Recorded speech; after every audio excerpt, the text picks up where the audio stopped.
Welcome to Decision 2010. Yesterday was a popular day for speeches and press conferences, especially on abortion.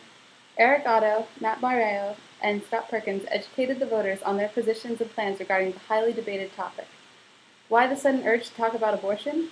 Maybe the candidates felt that they couldn't express their views fully during the debate. Otto was outnumbered yesterday, being the only one advocating the pro-life stance. Barreo and Perkins both claimed that it's a woman's responsibility to decide whether or not she's fit to raise a child. It's a good thing that Otto was only giving a speech and not a press conference. The other two were drilled on questions about adoption, government spending, healthcare coverage, and overseas abortions. Matt Barreo stumbled over the questions more so than Scott Perkins. The Flashlight Party candidate said he would support sending money and aid over to developing nations so the women in those countries could have abortions similar to the policy under the Clinton administration. He claimed that no taxpayer money would be used to pay for the abortions, but when asked where the money would come from, Barreo kind of slipped up. He said that the funds would come from the armed forces budget, which is, in fact, supplied by taxes.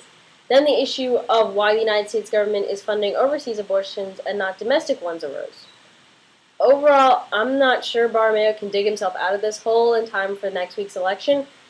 Candidate Andrew Weber remarked that Barreo's press conference was just him contradicting himself over and over again, which was said on May 26, 2010 at 10:55 a.m.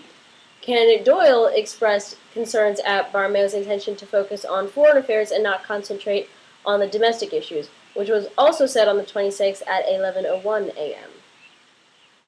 Scott Perkins may have had an advantage going after Barreo. He was at first careful to avoid the same mistakes evident in the previous press conference. But like Barreo, Perkins eventually met some trouble. As a deterrent for sexually active teenagers, Perkins proposed making abortions expensive on the patient. Earlier in his speech, he pointed out that the majority of women currently having abortions are in low-income wage brackets. When comparing the price of having an abortion to raising a child, the fiscally responsible will favor the abortion, but those women in low-income situations have, in my opinion, the most understandable reason to abort the fetus. Andrew Weber brought up during the press conference that if some women cannot afford the procedure, they'll resort to illegal and unsafer methods, and I believe Weber to be correct on this point. Abortion expenses aren't really something to be laughed at, and for people in more unfortunate economic conditions, the costs are just too high for them.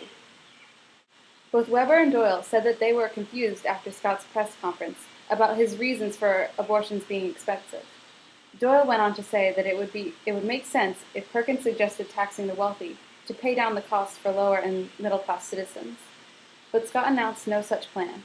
Clearly, there are a lot of aspects to abortion that must be evaluated as a country before another decision on its necessity and legality can be made. Legalization of marijuana was out of the political spotlight for a while, but Taylor Johnson brought it back. Johnson stated that he will not allow people to abuse marijuana.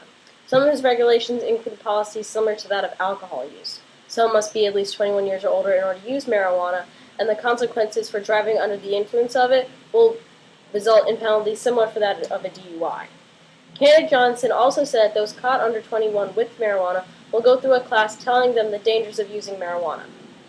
We were kind of curious if the punishment would end with the class alone. We were wondering if there'd be some sort of behavior rehabilitation or any other consequences.